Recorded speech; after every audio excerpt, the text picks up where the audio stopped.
मिल्कीपुर में भी चुनाव है, वहां पर पीडीए के प्रतिनिधि लड़ रहे हैं चुनाव। पीडीए के प्रतिनिधि ही समाजवादी पार्टी के प्रत्याशी हैं। उनको अयोध्या का विकास अच्छा नहीं लगता, उनको बांटना अच्छा लगता है। वे जाति के नाम पे बांटेंगे, क्षेत्र के नाम पर बांटेंगे, भाषा के नाम पे बांटेंगे। सच्चाई तो ये है कि मिल्कीपुर में भी इनके पैर उखड़ते हुए नजर आ रहे हैं। भारतीय जनता पार्टी एक रिकॉर्ड मतों से यहाँ पर कमल खिलाएगी।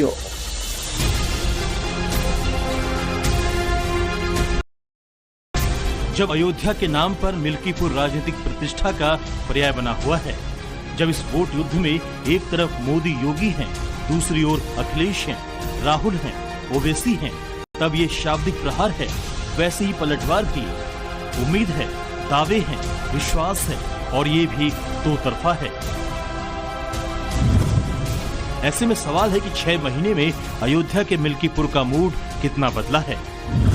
क्या अयोध्या को प्रतिष्ठा से जोड़कर अखिलेश पछता रहे हैं? क्या योगी की सनातनी रणनीति मिल्कीपुर में काम आएगी, या अखिलेश, राहुल, ओवैसी के चक्रव्यूह को योगी नहीं भेद पाएंगे? इन सवालों का जवाब जानने के लिए टाइम्स नाउ नवभारत की टीम मिल्कीपुर में ग्राउंड जीरो पर पहुंची। अयोध्या जनपद की मिल्कीपुर सीट पर विधानसभा के उपचुनाव होने वाले हैं, लेकिन ये सिर्फ कोई विधानसभा का उपचुनाव ही नहीं है। ये जो चुनाव है वो कई मायनों में बेहद खास है, क्योंकि जिसे अखिलेश यादव देश का सबसे बड़ा चुनाव बता रहे हैं, वो चुनाव है मिल्कीपुर। मुख्यमंत्री योगी आदित्यनाथ और पूर्व मुख्यमंत्री अखिलेश यादव के बीच व्यक्तिगत साख की जो लड़ाई है, वो चुनाव है मिल्कीपुर। और लोकसभा चुनाव में फैजाबाद सीट से भारतीय जनता पार्टी को जो जख्म मिला, उसके मरहम की कवायद है भारतीय जनता पार्टी के लिए मिल्कीपुर। यानी एक बहुत बड़ा चुनाव जो सीधे सीधे बीजेपी और एसपी के बीच नाक का सवाल बन गई है, वो चुनाव है मिल्कीपुर। और इसीलिए आज यहाँ ग्राउंड जीरो पर मैं मौजूद हूँ टाइम्स नाउ नवभारत के लिए, जहाँ यहाँ जमीन से जुड़ी हुई चुनावी हलचल आपको आज दिखाऊंगी।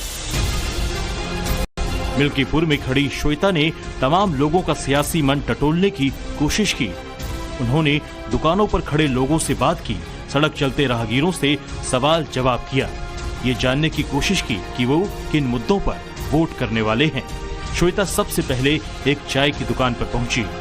मौजूद है मिल्कीपुर के स्वामीनाथ दुकान में, जो कि पिछले 25 साल से यहाँ पर मौजूद है। कई सारे राजनीतिक बदलाव यहाँ दुकान के जो मालिक हैं उन्होंने देखे हैं। जरा उनसे ये समझने की कोशिश करते हैं कि इस बार का, भैया दुकान तो बहुत चल रही है आपकी, लोग यहाँ समोसे खाने आते हैं। ये बताइए कि इस बार जो उपचुनाव होने वाला है, उसमें क्या लग रहा है आपको, समाजवादी पार्टी या भारतीय जनता पार्टी?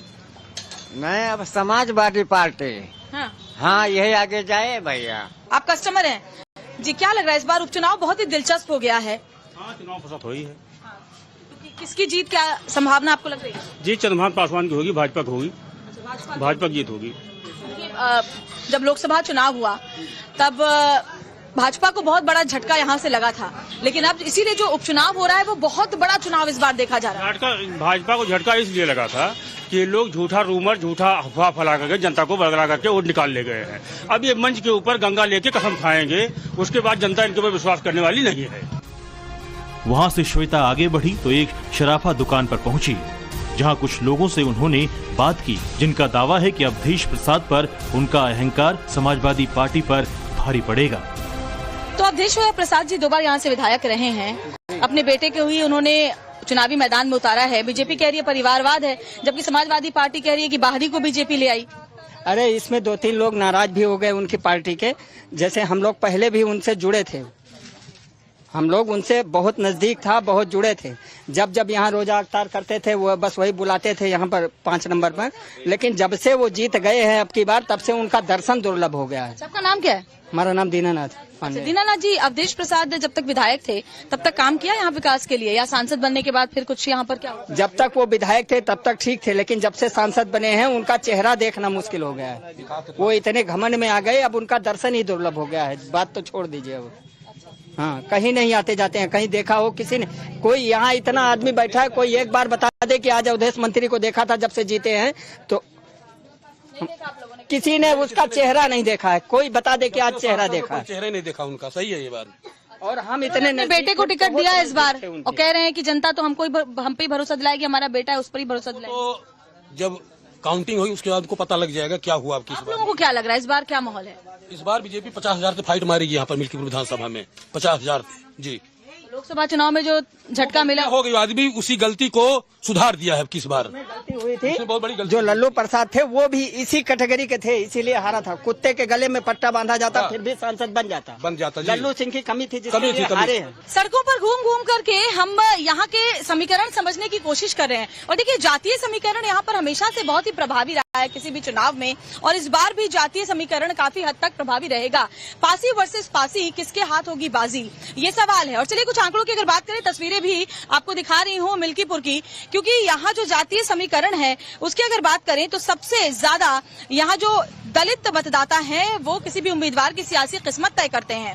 अगर यादव मतदाता की बात करें 65,000 हैं, पासी मतदाता 60,000 हैं, ब्राह्मण मतदाता भी 60,000 के आसपास हैं, मुस्लिम मतदाता 35,000, ठाकुर मतदाता 25,000, गैर पासी दलित मतदाता 50,000 हैं, वहीं मौर्य मतदाता 8,000 तो चौरसिया मतदाता 15,000 के पार हैं, वैश्य करीब 12,000 के हैं और इसके अलावा 30,000 अन्य जातियों के जो वोट हैं वो यहाँ पर सियासी समीकरण को बहुत ज्यादा तय करते हैं। इस बार पासी वर्सेस पासी की जो लड़ाई है, चुनावी यहाँ लड़ाई है, वो बहुत ही दिलचस्प होने जा रही है। देखना होगा कि जातीय फैक्टर यहाँ इस बार कितना काम चुनावों में करता है।